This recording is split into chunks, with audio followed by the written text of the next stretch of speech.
Assalamualaikum warahmatullahi wabarakatuh. Selamat pagi anak-anak.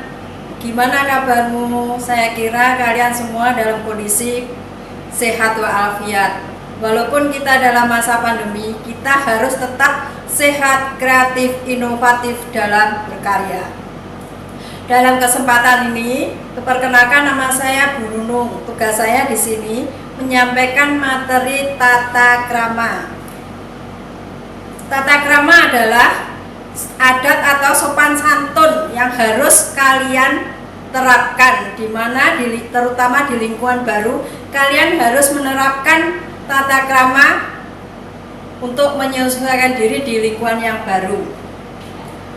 Untuk kedepannya diharapkan kalian bisa mewujudkan tata krama yang baik di lingkungan SMP Negeri 4 Madiun.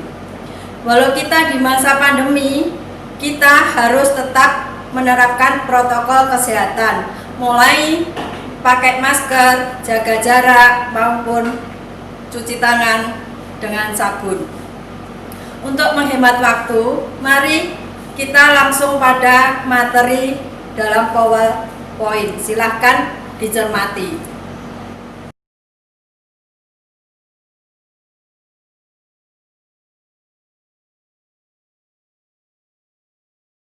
Anak-anak, sebelum kita menginjak penyajian materi tata krama, sekali lagi kita tetap wajib mentaati protokol kesehatan di masa pandemi COVID-19. Walaupun di masa pandemi COVID-19, kita harus tetap semangat, kreatif, inovatif, komunikatif dalam berkarya. Serius, santai, tapi sukses.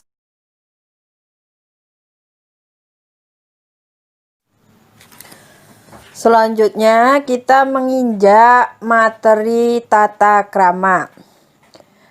Adapun tujuan pendidikan karakter tata krama adalah sebagai bekal kehidupan peserta didik baru SMP Negeri 4 Madiun agar senantiasa siap dalam merespon segala dinamika kehidupan dan pembiasaan perilaku di lingkungan sekolah yang baru dengan penuh tanggung jawab serta sesuai dengan norma atau aturan sekolah.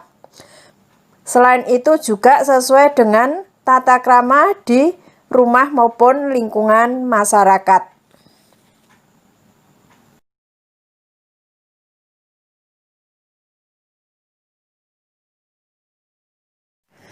Pengertian tata krama. Tata krama berarti adat sopan santun, kebiasaan sopan santun atau sopan santun, norma ataupun aturan. Pengertian tata krama. Tata krama berarti adat sopan santun, kebiasaan sopan santun atau sopan santun, norma ataupun aturan.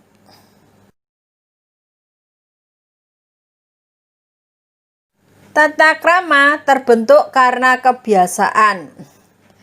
Kebiasaan ini muncul karena adanya aksi dan reaksi dalam pergaulan.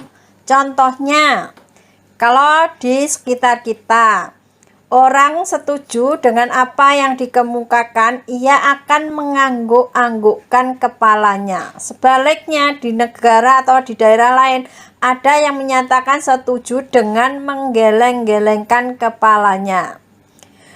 Tata krama berlaku semula dalam lingkungan terbatas. Lama-kelamaan dapat merambat ke lingkungan masyarakat yang lebih luas.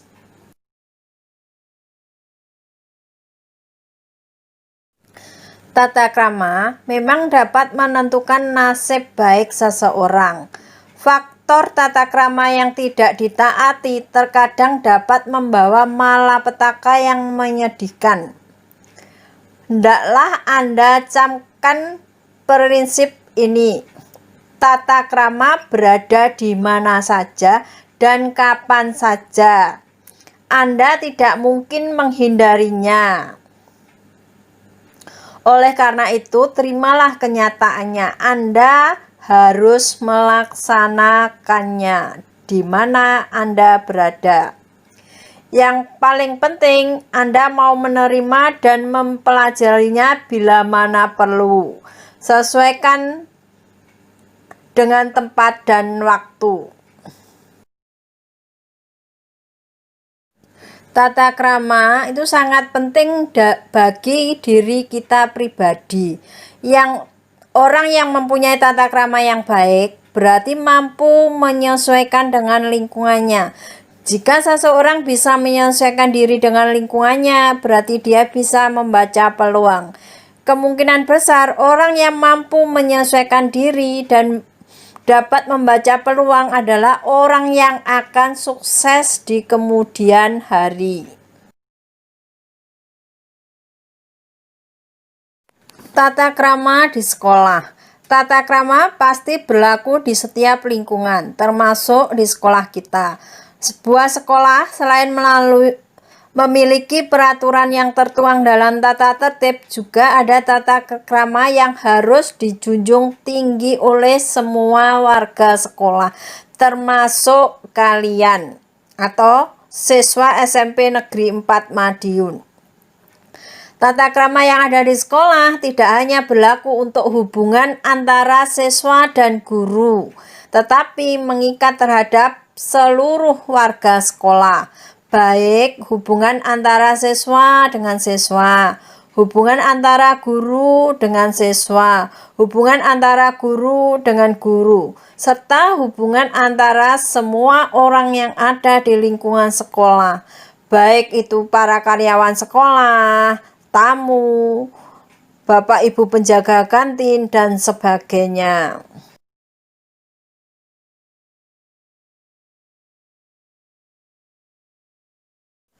Sekarang contoh tata krama di sekolah yang awal harus kalian lakukan. Misalkan masuk lingkungan sekolah. 1. Setiap siswa mulai masuk pintu gerbang sekolah memberi salam pada bapak ibu guru dan warga sekolah yang piket di depan. 2. Berpakaian rapi dan berpenampilan sesuai aturan sekolah, misalnya pakai seragam lengkap, rambut tidak disemir, dan bersepatu hitam. 3. Mulai gerbang sekolah, siswa yang membawa sepeda harus turun dan menempatkan sepeda di tempat parkir sepeda. Ketika berada di lingkungan sekolah, semua siswa tidak diperkenankan untuk bersepeda di halaman sekolah. Jadi sepeda harus dituntun ketika mulai memarkir sampai ketika pulang. Kalian juga harus menuntun dulu sampai keluar pintu gerbang sekolah. Kemudian jika keluar lingkungan sekolah, harus minta izin pada bapak ibu guru pengajar maupun bapak ibu guru bimbingan konseling sebelum meninggalkan kelas atau sekolah.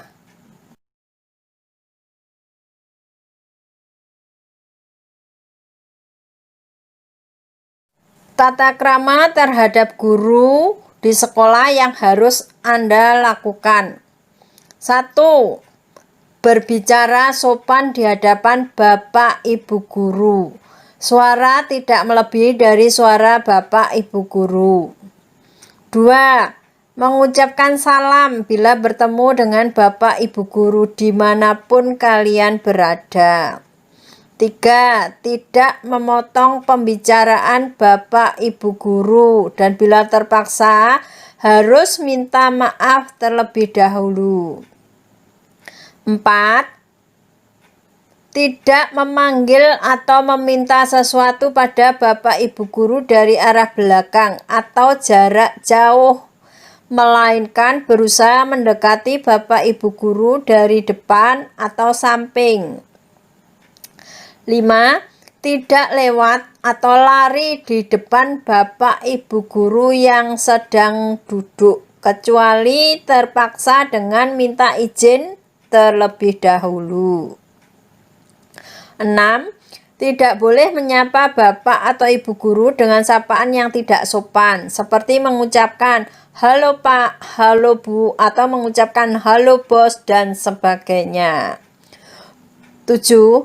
Bila dipanggil bapak ibu guru, maka segera mendatangi beliau dan segera melaksanakan instruksi atau perintahnya. 8. Tidak boleh memasuki ruang guru atau berkerumun di depan meja guru kecuali dipanggil atau ada urusan penting, termasuk di ruang bimbingan konseling. Ada beberapa faktor yang perlu dincamkan untuk menerapkan tata krama. Pertama, perlakukanlah orang lain sebagaimana Anda ingin diperlakukan. Ini merupakan kunci yang utama. Kedua, setiap orang mempunyai perbedaan, jadi terimalah sifat tertentu teman Anda yang mungkin agak aneh dirasakan. Ketiga, kenal dulu baru sayang. Oleh karena itu, Anda perlu membuka diri agar semakin dikenal. Keempat, cintailah orang lain dan percayakan apa yang terjadi, serta mudahlah untuk berkorban dan memaafkan.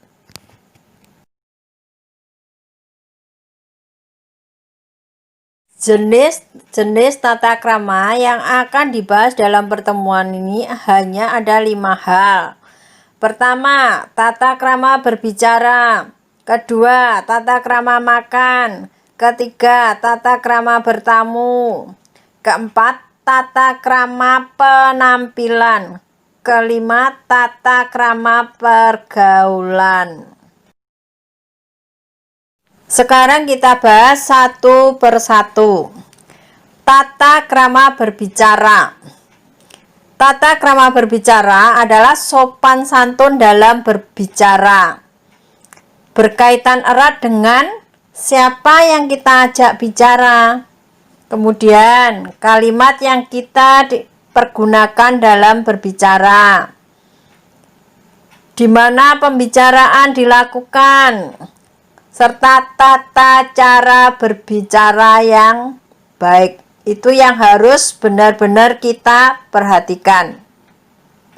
Secara umum perlu diingat, dalam berbicara dengan seseorang perlu menghindari sikap-sikap sebagai berikut: memotong pembicaraan orang, memborong pembicaraan, berbicara tanpa memandang orang yang kita ajak berbicara, berbicara kepanjangan tanpa arah dan tujuan, acuh tak acuh terhadap pembicaraan teman bicara kita. Itu perlu benar-benar kita hindari. Hal-hal yang harus dihindari dalam tata cara bicara. 1. Membicarakan hal-hal yang dapat menyinggung perasaan orang lain. 2. Mempermalukan orang lain, lebih-lebih teman sendiri. 3. Memborong seluruh pembicaraan. 4. Memotong pembicaraan orang lain. 5. Berbisik-bisik dalam suatu pertemuan. 6. Menyela pembicaraan tanpa diminta. 7. Berbicara sambil bertolak pinggang. Itu tidak diperkenankan. Tolong benar-benar diingat. Cobalah Anda renungkan, berapa banyak kata yang sudah Anda keluarkan dalam satu hari. Dan ingatlah dengan pepatah, berkata peliharalah lidah, hati-hatilah dalam berbicara, agar kalian tidak menerima akibatnya, tidak menerima sesuatu yang menyenangkan di kemudian hari. Adat atau tata krama makan dan minum. 1. Sebelum makan, biasakan mencuci tangan dengan bersih, walaupun menggunakan sendok saat makan, supaya tidak ada kotoran yang jatuh dari tangan saat makan. Kedua, pada saat mulai makan, bacalah basmalah, kemudian dilanjutkan doa hendak makan. 3. Ketika sedang makan, biasakan duduk dengan tenang, jangan terburu-buru. 4. Menggunakan tangan kanan pada saat makan atau minum, jangan tangan kiri. Bagi yang masih terbiasa tangan kiri, tolong latihan untuk menggunakan tangan kanan. 5. Ketika makan, jangan sambil berbicara, apalagi tertawa. Nanti bisa tersedak dan berbahaya bagi kesehatan kita. 6. Makanlah makanan yang halal, bergizi, bersih, dan jangan berlebihan. 7. Usahakan makan dan minum dalam keadaan duduk, jangan sambil berjalan. 8. Makanlah sedikit demi sedikit, jangan langsung memenuhi mulut. 9. Makanan yang sudah diambil usahakan dihabiskan. Kemudian 10. Setelah selesai makan, biasakan mencuci tangan, kemudian membaca doa sesudah makan. Tata cara makan merupakan unsur yang paling penting dalam tata krama. Tata cara makan berbeda dari satu tempat ke tempat yang lain. Oleh karena itu, perlulah kalian menanyakan tata cara makan di lingkungan yang belum pernah Anda ketahui. Jangan pernah malu untuk bertanya. Selanjutnya, tata krama bertamu. Pertama, kita harus punya niat baik dalam bertamu. Kedua, memilih waktu untuk berkunjung atau bertamu. Ketiga, mengenakan pakaian yang sopan dan rapi serta bersih. Keempat, mengetuk pintu sambil mengucapkan salam kepada tuan rumah. Kelima, jangan mengintip ke dalam rumah, itu tidak etis. 6. Jika sudah dibukakan pintu dan dipersilahkan masuk, lalu duduk dengan sopan. Ketujuh, memulai perkataan dengan tutur kata yang baik dan sopan.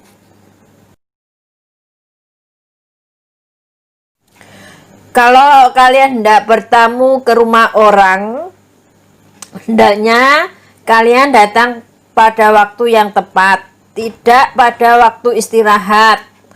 Sebaliknya, keinginan Anda disampaikan terlebih dahulu melalui telepon atau WA jika keadaan memungkinkan untuk bertamu atau bersilaturahmi.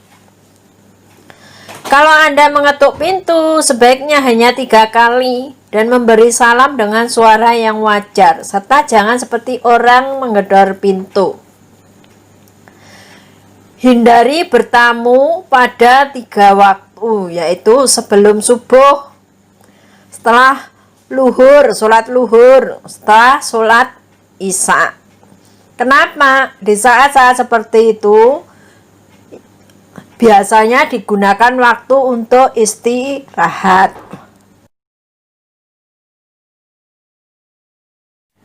Tata krama penampilan. Kesan pertama bila kita berjumpa dengan seseorang adalah penampilan kita. Penampilan memberikan kesan langsung dalam penglihatan seseorang. Karena itu, penampilan sedapat mungkin diselaraskan dengan tata krama yang berlaku. Dalam etika penampilan, ada beberapa hal yang perlu kita perhatikan, antara lain kesederhanaan, rapi, pantas, dan bersahaja. Selain itu, cara berpakaian juga disesuaikan dengan waktu dan tempat. Kalau di sekolah berarti memakai seragam. Kalau waktu pesta kita memakai baju pesta. Waktu olahraga memakai pakaian olahraga. Kemudian cara bersolek dan menggunakan perhiasan. Cara bersolek dan menggunakan perhiasan setiap siswa hendaknya sesuai dengan peraturan sekolah, sesuai dengan tata krama, kesopanan, rapi dan pantas. Bersolek tidak boleh berlebihan. Contohnya, anak putri memakai bedak yang terlalu tebal atau lipstik. Anak laki-laki memakai gelang atau kalung. Itu tidak sesuai dengan tata krama yang ada di SMP 4. Dalam berpakaian, hendaknya disesuaikan dengan norma yang berlaku, baik dalam masyarakat maupun agama. Di sekolah, pakaian harus disesuaikan dengan ketentuan pemakaian seragam. Sementara itu, ketika kalian memakai baju bebas di sekolah, tidak boleh menggunakan celana pendek, tidak boleh memakai celana ketat, tidak boleh bersandal, tidak boleh memakai kaos oblong. Ukuran sopan saat kegiatan sekolah adalah menggunakan baju kemeja bercelana panjang atau rok dan memakai sepatu bebas rapi.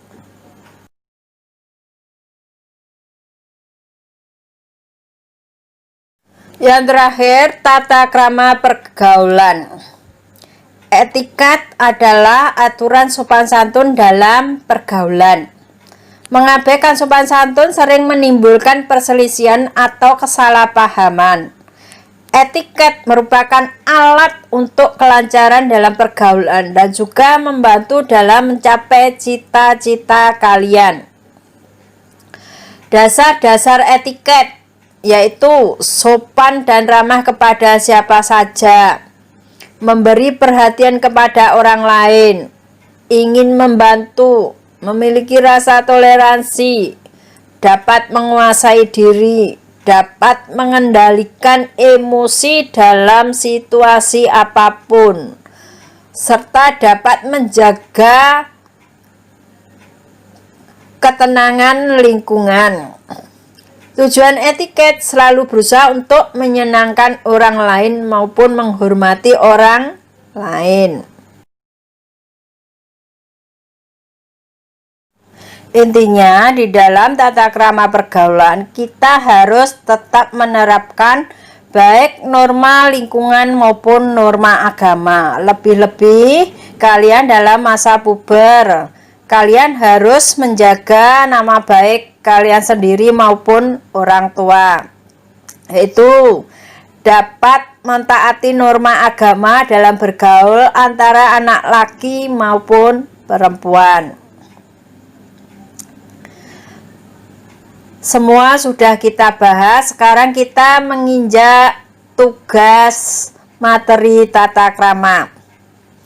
Tugas kalian di rumah, coba ceritakan tata krama yang selama ini sudah kalian terapkan, baik di rumah, di sekolah, maupun di lingkungan masyarakat dalam kehidupanmu sehari-hari.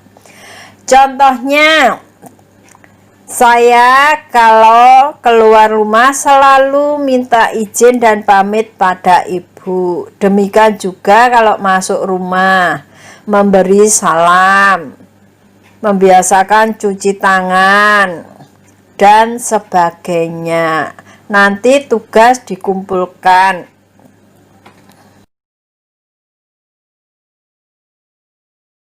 Sebelum kita akhiri pertemuan kali ini ada pesan dari saya, tolong camkan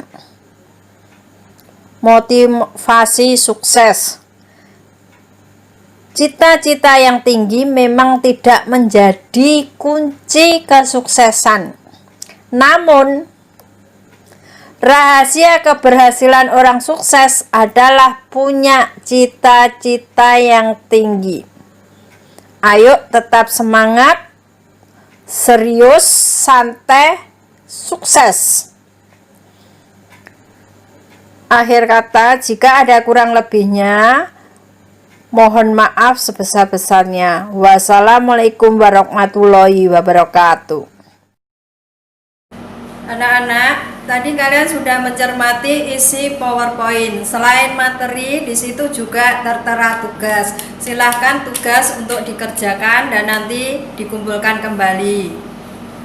Saya kira dalam penyampaian materi kali ini dalam MPLS SMP Negeri 4 telah berakhir. Kurang lebihnya sebelumnya saya mohon maaf. Assalamualaikum warahmatullahi wabarakatuh.